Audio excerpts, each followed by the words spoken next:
It is now my pleasure to welcome our next guest and award recipient, Andrew Lumish. Andrew Lumish spends his free time in the unusual places, cemeteries. Dubbed the Good Samaritan, Andrew has made it his life's goal to honor veterans by cleaning the headstones of fallen soldiers in disrepair and restoring them to their former glory. For Andrew, it isn't just about cleaning something that needs it. It's about sharing the stories of the veterans. Forgotten soldiers cannot be honored by restoring the headstones. You can help tell the veteran's story and in a way bring them back to life.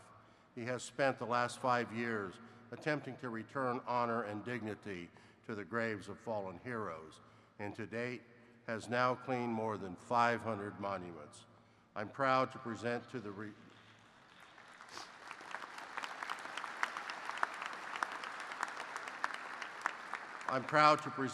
you the recipient of the 2018 VFW James E. Van Zandt Citizenship Award, a truly amazing man, Andrew Lumish.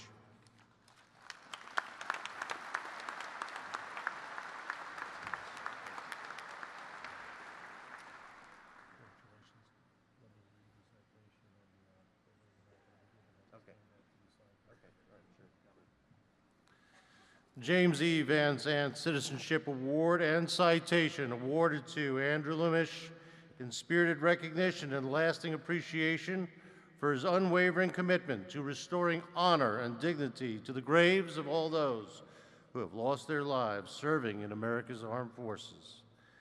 His dedication to offering hope and healing to the families of veterans who have fallen in service to our country has just earned him the utmost admiration, respect, and gratitude of the Veterans of Foreign Wars of the United States, in witness whereof we have hereunto set our hands in the official seal of the Veterans of Foreign Wars of the United States this 24th day, July 2018, approved by the National Council of Administration, signed by Keith E. Harmon, Commander-in-Chief, attested to Brian Duffy, Adjutant General.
Good morning, everyone.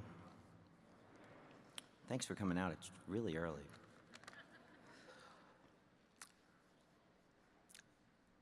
Moments in life. I'm not a polished speaker per se, but I do speak from the heart, so this may be a little bit different. I'm just going to talk to you and have a conversation, and I've got a few notes here, and we'll just see how it goes, and hopefully it goes well. Moments in life, they include potentially graduation, a wedding day, the birth of a child, some of the greatest moments of our lives. And it's important, I think I've learned as I've gotten older, to appreciate those moments. I think I appreciate them more so now than I have at any other time in my life. I know I'm in Kansas City, so I'm gonna quote, or not gonna quote somebody, but in the spirit of someone who's from my hometown of New York City, a New York Yankee. Wait a minute, before you boo me. I was gonna start this off first so you could boo me and then I could gain your love and trust later.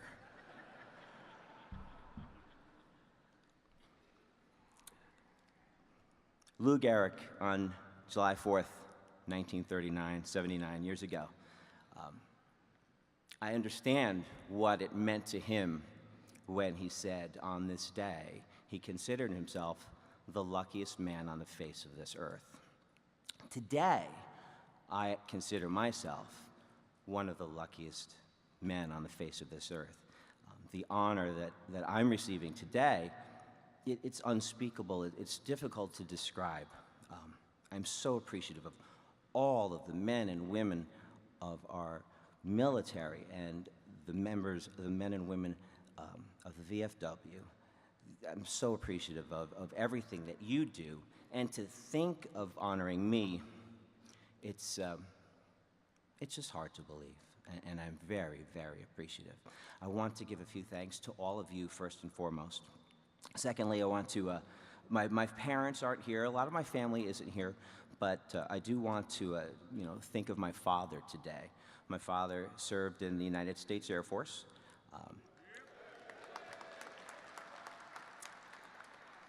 He became very successful. He did very well in life, and I'd like to think some of my best qualities that I have from him would be drive and determination.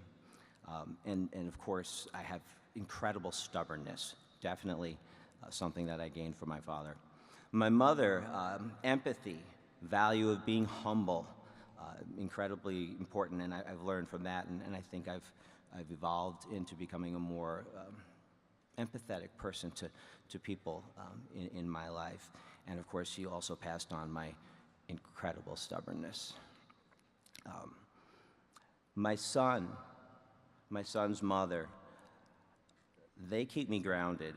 They are a reminder of what's most important in this life. And as a former business guy who saw goals in a certain way, I've learned, again, over time, of what's really important. And it's not so much status or money or where we stand in society, but it's how we give back and what we do for others. I want to leave a legacy for my son that he can be proud of. That's one of the more important things to me. Now, I don't know if any of you know who I'm called the Good Cemeterian. I'm more known as the Good Cemeterian than I am as Andrew Lumish. Those of you who do know me or know of what I do will know the next person that I want to mention and tell you how important this person is to me is so integral in not just what I do here, but in my life in general. Her name is Jen Armbruster. Jen is standing on stage with me right now. She's probably getting a little warm. The lights are kind of strong, and she's worried about what I might say. She's puts up with some amazing, my stubbornness passed on from my parents that I've previously talked about. We restore monuments, and we have now, we've really expanded upon what it is that we do. So the monuments that we restore have now exceeded 1,500 monuments in and around, all across Florida, predominantly in Tampa.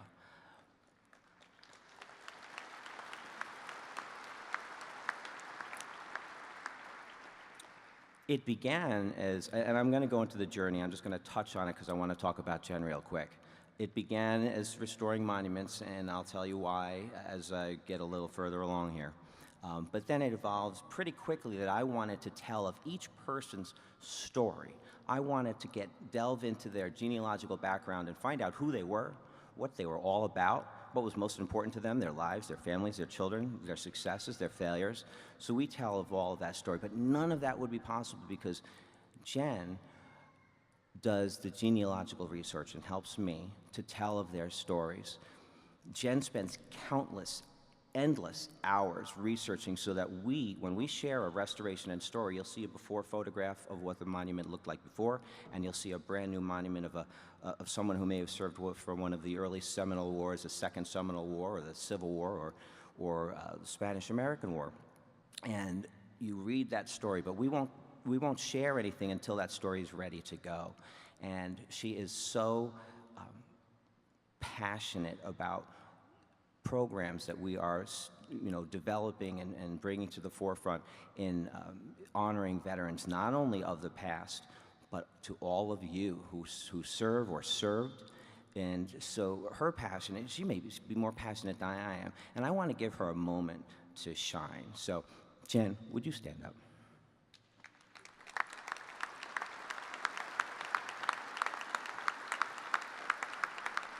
You're welcome.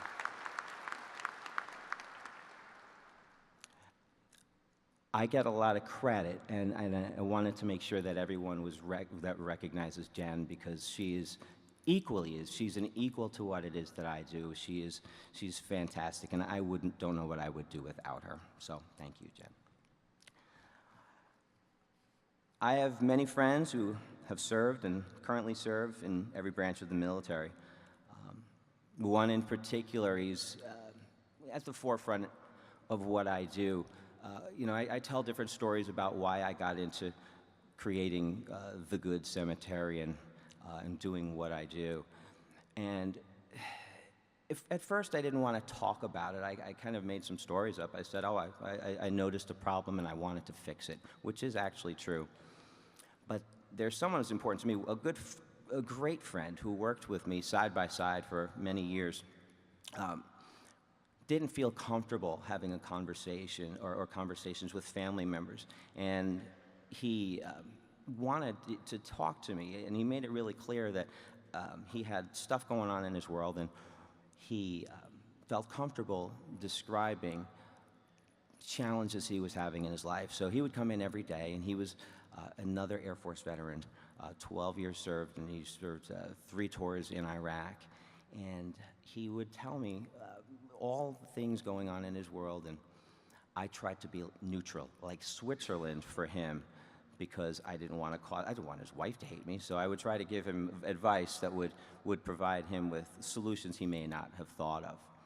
And we got along fantastically. A very big personality, Italian guy, Christopher Scala is his name. And we lost him in 5 years ago on the 27th of July this month. He lost the battle once he returned home.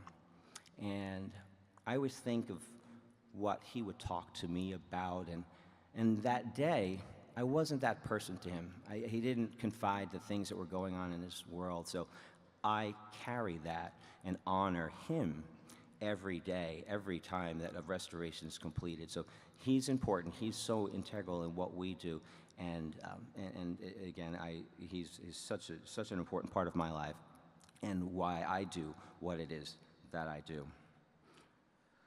Now, I've observed from near and far the incredible sacrifices that so many friends have absorbed, not to mention their spouses and their children, the incredible support that they provide, pillars of strength, a reminder of why it is that they've chosen such a path in life.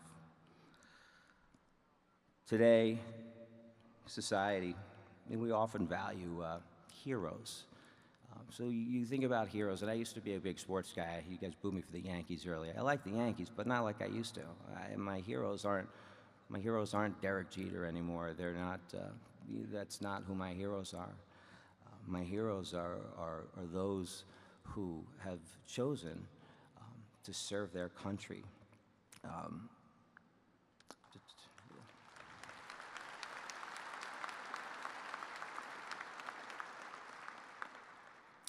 We do everything that we can to honor each and every one of you every single day.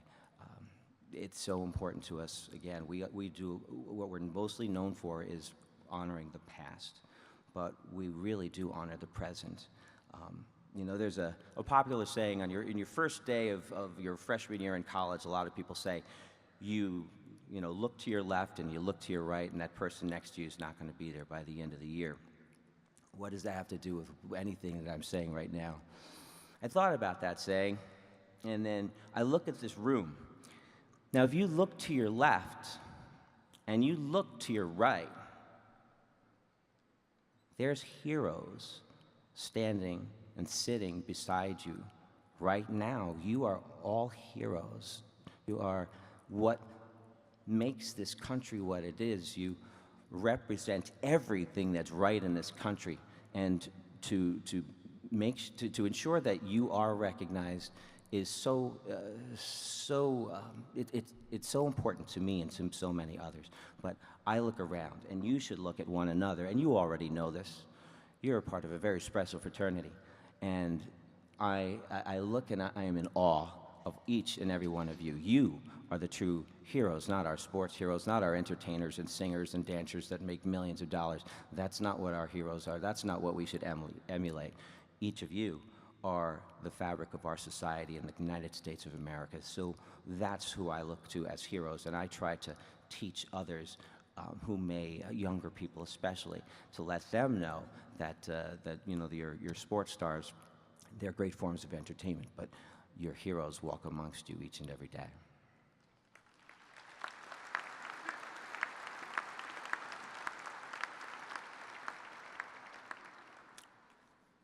So my journey, let's call this my journey. I began this about 5.5 years ago. I actually did go to I went to a cemetery. I love photography, and I took photographs of all kinds of things, and I found a beautiful old cemetery and took some photos. And after I had done that, I went to a second cemetery, and something I noticed, and that was the monuments of our heroes, those who served in every conflict in our country's history. And they were in really poor shape. So what I decided to do was train myself, learn how all of our national cemeteries are maintained and restored by the Department of Veterans Affairs. And I purchased all the products, and I began to silently, working with a couple cemeteries, that we began to do some restorations, work on these beautiful stones and tell their stories. And now when you visit the cemetery, you can read all about these incredible heroes. And then we just developed it even further. That's when Jen came along, and she helped me with the genealogy of it all. And it has exploded in popularity. We are overwhelmed with thousands of messages every week from people who see our stories and want to partake in doing what we do. We are overwhelmed with volunteer requests from people not only across the United States, but all across the world.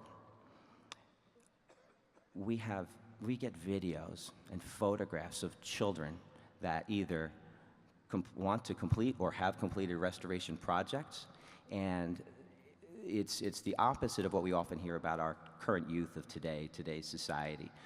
My specific interaction with younger people today is that they do work really hard and that they want to learn. So I have them stand back when I do take a younger person or even an adult, and we stand in the footsteps of where their descendants may have once stood.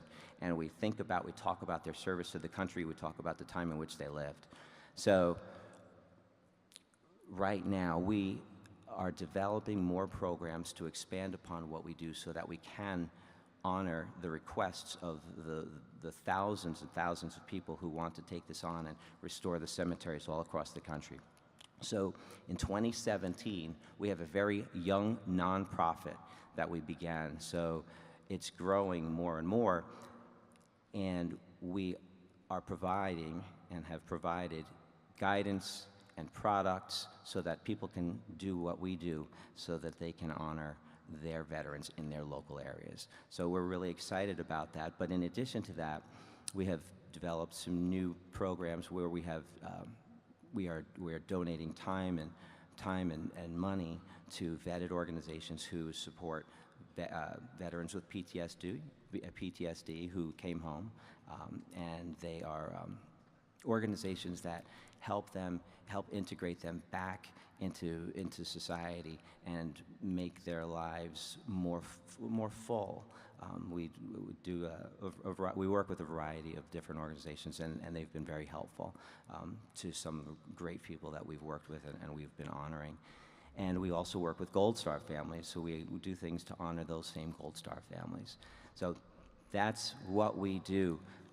Today, I pledge to each and every one of you that what we're doing currently across the country is we pledge to you that we are going to grow this organization. We are going to continue to honor those in the past and those in the present who served, and we're going to do everything that we can to continue our dream and our goals and to help all of you. So I just want to say thank you all so very much for honoring me today. I am humbled beyond your wildest dreams. I am honored to be here. Thank you so very much for having me.